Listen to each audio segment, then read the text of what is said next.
Oke teman-teman, welcome back again di MBR Tech YouTube channel. Konten kita hari ini melanjutkan konten kita yang 2 minggu silam ya. Konten yang berhubungan dengan update-nya QuickShifter MBR Tech. Untuk lebih jelas mengenai video yang 2 minggu yang kemarin, di sini saya Mas Anggit sama ini Mas Binaya. Ini kebetulan baru masuk frame ya untuk ngobrol-ngobrol kita pada hari ini. Jadi untuk lebih jelasnya nanti biar dijelaskan sama Mas Anggit sama Mas Binaya. Nanti sedikit saya juga tanya-tanya sama Mas Anggit, mengulas dikit-dikit tentang QuickShifter MBR Tech. Untuk yang pertama kita langsung aja Mas ya. Untuk pembahasan kita pada hari ini, Mas Binaya. Bisa dimulai Mas Binaya. Langsung dimulai. Iya, langsung. Oke. Ayo, kita mulai dari yang umum aja ini Mas. Yang umum ya. Silakan. Yang lebih mendasar dulu tentang QuickShifter ya. Sebenarnya kita mulai dari dasar, misalnya apa sih QuickShifter itu? Ya, secara umum QuickShifter itu apa? Secara umum ya, ini secara garis besarnya QuickShifter. Nah, QuickShifter ini fungsinya dia untuk membantu menaikkan gigi atau menambah gigi. Dia adalah suatu sistem teknologi yang membantu dalam arti ketika tanpa QS, katakan QS ya. Tanpa QS ini kan si rider ini menambah gear shifting, dia harus manual. Dia harus menekan kopling atau menurunkan RPM atau menurunkan gas kan. Tapi dengan QuickShifter ini dia dengan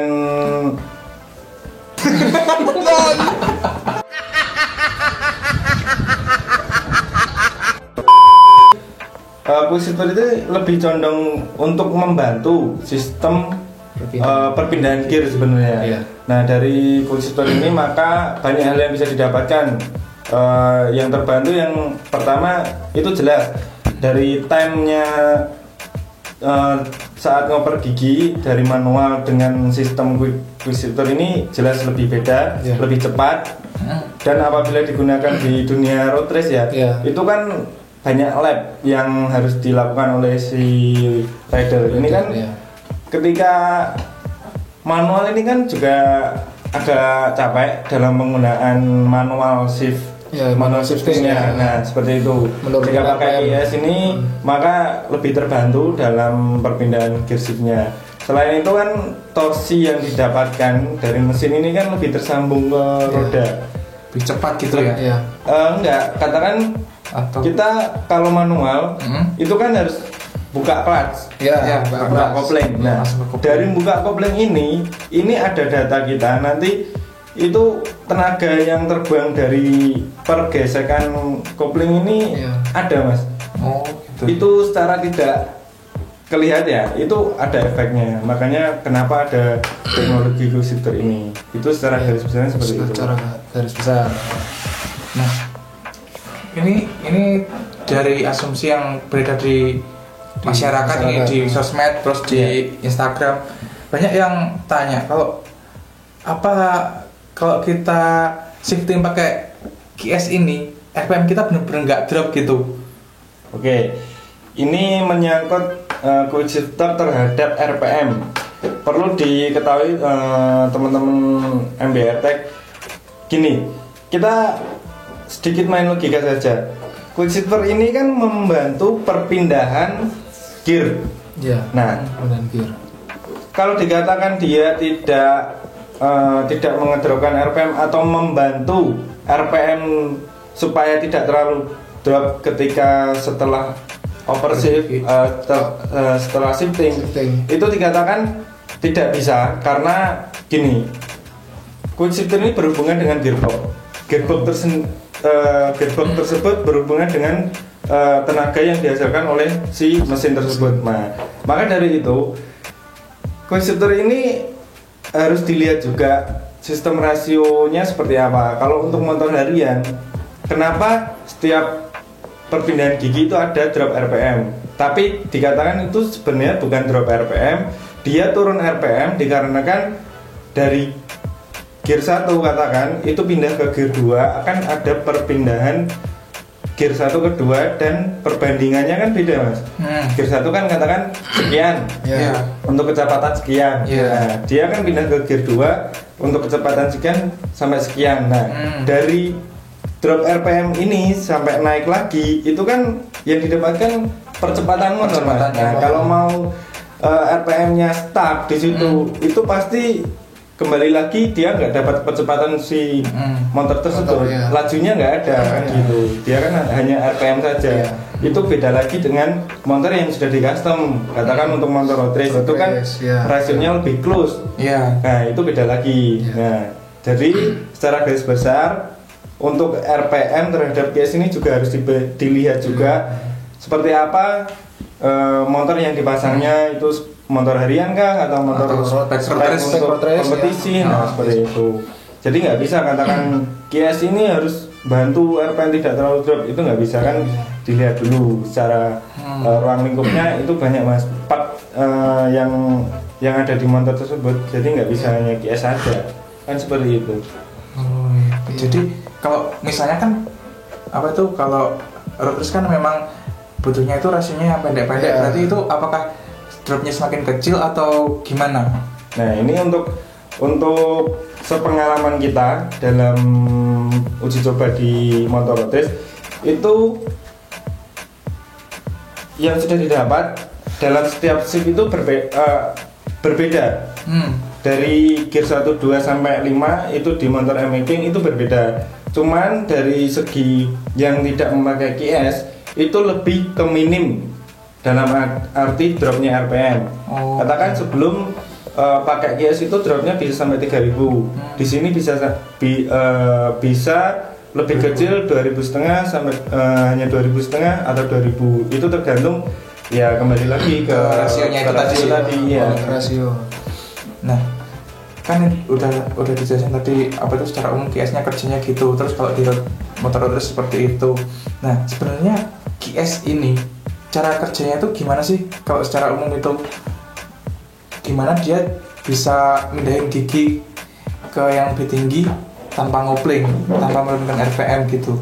Ya, di sini mungkin kita membahas bukan sistem kerjanya secara detail ya. Sedikit gambaran cara kerja quick shifter ini.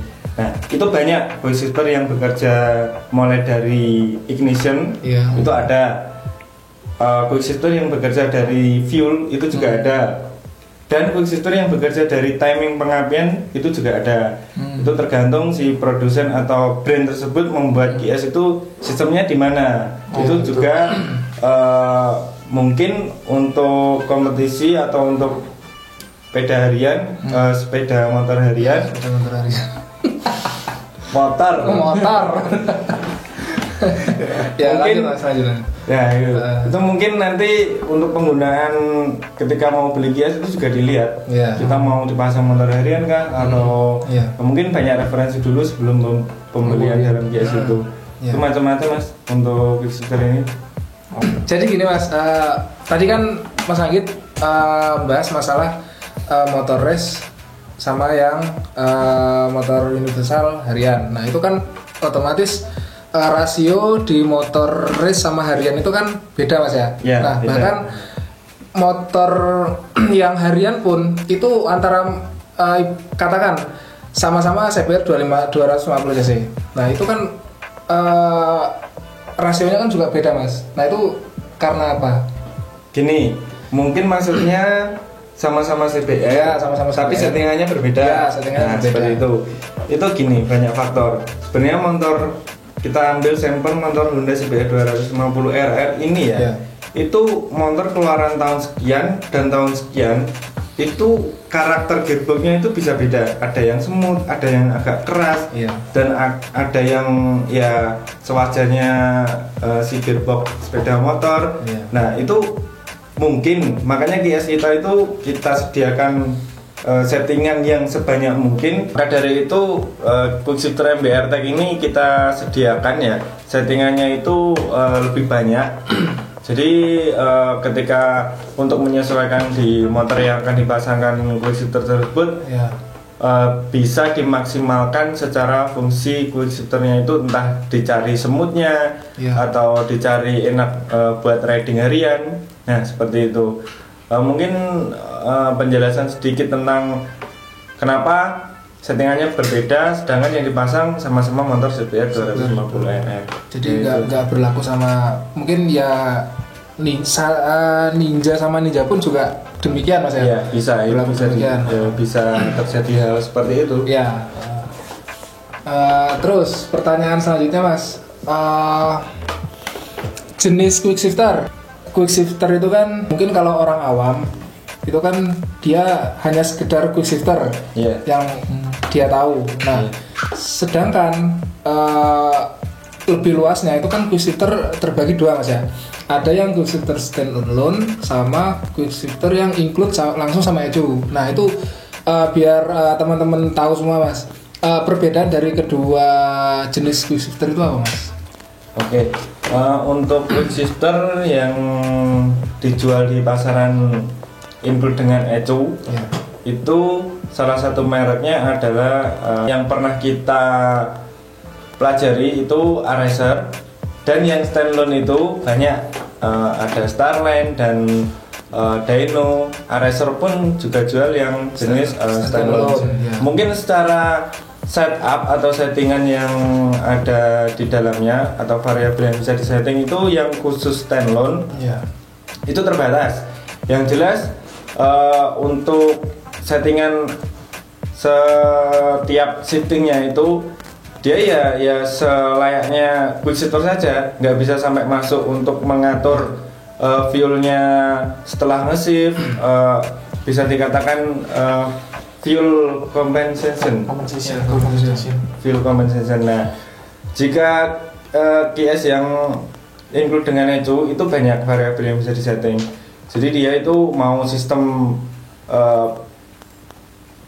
kerjanya lewat fuel itu bisa, sistem kerjanya lewat ignition itu juga bisa, fuel compensationnya juga bisa diatur. Untuk yang jenis standalone ini bisa dikatakan itu alat elektrokil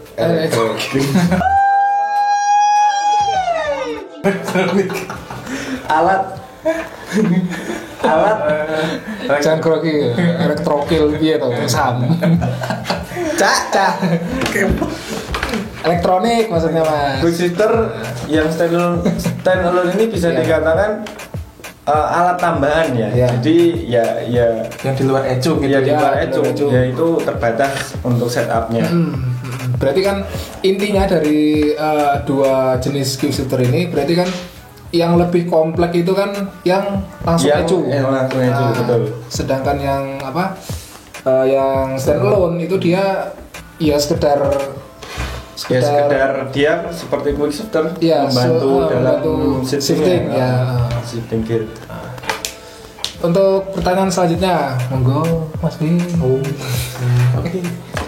Nah, kan kalau di luar atau di Eropa itu udah dijual bebas juga, yang bahkan di Indonesia juga ada sih yang jual buat quick shifter yang ada auto blippernya. Nah, auto blipper ini sebenarnya fungsinya itu gimana sih Mas? Apa bedanya dengan quick shifter itu di mananya itu? Oke, untuk fitur auto blipper ini sebenarnya nggak jauh-jauh produk luar. MBR Tech pun juga menjual versi yang ada fiturnya auto blipper. Nah, untuk auto blipper ini secara fungsi untuk motor yang dikendarai itu kan ketika menurunkan gear itu kan butuh untuk menekan kopling supaya timing gear ini bisa berpindah dari gear 5, katakan gear 5 pindah ke gear 4. Nah, tapi dengan menggunakan fitur auto blipper ini hanya menggunakan tuas shifternya aja. Nah, jadi langsung tinggal diturunkan atau dicongkel gitu. Dia Bisa langsung masuk gitu ya. ya dengan sistem kerja. Mungkin ada yang dia menaikkan RPM seperti itu, ada juga dia yang menyetabilkan RPM ketika mau sit down, itu juga ada. Jadi kayak belajar sendiri gitu ya, tergantung setupnya seperti apa sih. Oh iya. Jadi memang ini kan kalau yang bicara masalah downshift Mas ya. Iya. Ini berarti nggak jauh dari motor yang ada throttle by wire ya berarti. Iya, betul. Karena untuk sistem kerjanya ini kan dia ke TBW-nya, ke throttle by wire-nya. Karena apa? Yang throttle mekanis itu kan ya emang untuk dikontrol agak rumit. Ya. Kalau yang sudah elektrikal kan kita sudah mungkin hanya lewat data, QS ini lewat ke itu diperintahkan oleh QS tersebut untuk mengajukan auto flippernya itu seperti itu. Jadi kalau secara umum sangat membantu kalau auto flipper itu. Kalau di dunia road race pun untuk engine brake sangat membantu. Iya. Nah, apakah mungkin Mas kan kayak banyak sih customer yang tanya semisal R25 pakai auto flipper. Nah, itu gimana Mas? Jadi keterangan dari kami auto flipper khusus non TBW ini masih dalam proses pengembangan. Iya. Belum resmi kita jual, tapi kita sudah mengeluarkan sampel produknya. Ada di beberapa motor customer kita yang memang itu sebagai sampel data kita. Itu untuk penggunaannya dalam jangka waktu 2 tahun itu seperti apa. Makanya kita punya standar sendiri dalam uji coba pemakaian itu, atau produk itu lolos nggak sih untuk dijual massal kan seperti itu. Jadi untuk teman-teman customer ya mohon maaf untuk sabar dulu, mungkin dari MBR Tech yang non TBW atau flippernya coming soon lah. Iya, coming soon. Tidak bisa dikatakan fitur anti wheelie sih sebenarnya. Nah, terutama kalau saya sih ya. Iya. Ngontrol kopling sama gasnya itu kadang nggak pas. Soalnya sebelumnya kan udah nyoba latihan pakai cross control. Iya. Jadi startnya lebih pede aja. Lebih pede. Lebih pede. Nggak deg-degan Mas ya? Enggak.